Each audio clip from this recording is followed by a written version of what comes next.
What the mainstream media won't say about his ideology is that he was a white supremacist. He was an anti-Semite, actually an anti-Semite first. His anti-Semitism was the root of his white supremacy. He was an eco-fascist, a Nazi, a National Socialist. He was a communist and a racist socialist. He was also anti-American. He didn't want to identify as American. He wanted to identify as European. He bashed Fox News. He was not Christian. He stated they had no purpose. And he espoused the Great Replacement Theory. So what is the Great Replacement Theory? If you open up Twitter, you look at any mainstream media outlet right now, and they're trying to link this shooter to Tucker Carlson because of the Great Replacement Theory. So what the mainstream media is saying, how they are portraying the Great Replacement Theory is they're saying the Great Replacement Theory posits that mass immigration changes the demographic of a country, and in this case, the racial demographic of a country.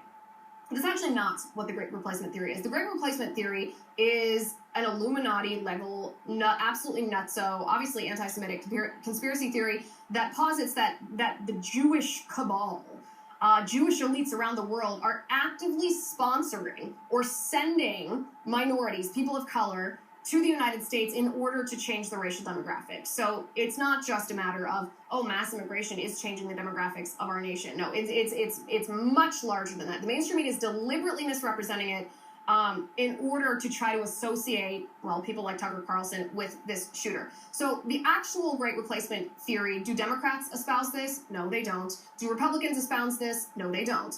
What Democrats do is accuse Republicans who are concerned about illegal immigration into our country and the impacts that illegal immigration has on our nation, on our nation's sovereignty, on our nation's culture. They accuse these conservatives of peddling the Great Replacement Theory, and that is a hideous lie. It's a lie that's intended to smear all conservatives, and it's also intended to invalidate a widely held political belief, a belief that's widely held on both sides of the aisle, actually, that our borders should be secured and that without borders, we cannot be a sovereign nation. All of that being said, the left plays with racial identity politics in a way that the right does not. And what I mean by this is the left tells us that, or the left tells us that people of certain races are only allowed to hold certain political viewpoints, meaning if you're black, you must be a Democrat. If you're Hispanic, you must be a Democrat. You are not allowed to be a black Republican or a Latino Republican. And so that is racial identity politics. That's saying that your race is your identity and that your race also entails that you hold certain viewpoints in your mind and in your heart, hold certain principles. I don't have to tell you that that's racist. It's very racist. But the logical conclusion of this racialized identity politics is that the left actually believes that changing the racial demographic in our country will change the political makeup of our country to leftist ideology because they believe that your race is your fundamental identity and that your race also informs your political ideology. So the left says that the right peddles Great Replacement Theory, but it's the left that's peddling this racist bunk, this nonsense, this poisonous idea. It's really racialized Marxism, but this poisonous idea that you're only allowed to have leftist political views if you have a certain skin color or if you have a certain ethnic heritage, and that's really a poisonous ideology in and of itself. Now, white supremacist anti-Semitism, as espoused by anybody, but in particular by this mass shooter, is a dangerous, poisonous, evil ideology.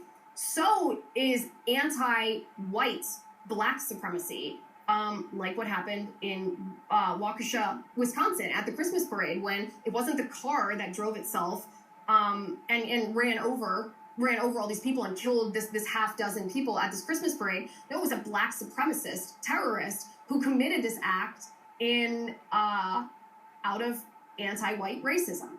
So the difference, by the way, is when a killer who espouses a white supremacist ideology commits an act of violence in the name of that ideology, the left is very quick to report on the inspiration, the ideological underpinnings of that violence.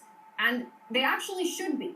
The difference is that when a black supremacist, an anti-white black supremacist commits an act of violence, suddenly this same mainstream media that was so interested in the white supremacist ideology of the white supremacist terrorist doesn't talk about the underpinning ideology of the black supremacist terrorist. You'll hear nothing from the mainstream media. It'll be a 1-day, a 2-day news cycle where that's downplayed. It's not reported. It's certainly not in the headlines. The left simply has nothing to say about it unless it's white supremacy. They have nothing to say about it if it is black supremacy. And it's very telling about the ideology of the left, because you should be able to sit here and say white supremacy is evil, it's poisonous. Black supremacy is evil and it's poisonous. And when either are weaponized into committing violence against people based on the color of that person's skin, it's literally from Satan. It's that kind of evil can only be from the devil, and it ought to be condemned, and we ought to understand at least what they're espousing so that we can stop it. We can nip it in the bud before it happens. That's what people on the right do. But people on the left and the mainstream media, which people on the left, mainstream media, one and the same, they can't do it for both white supremacy and black supremacy. They can only do it for white supremacy because it's in their political interest to lump white supremacists unfairly and falsely with right-wing, with Trump supporters, with the Republican Party, and it's evil.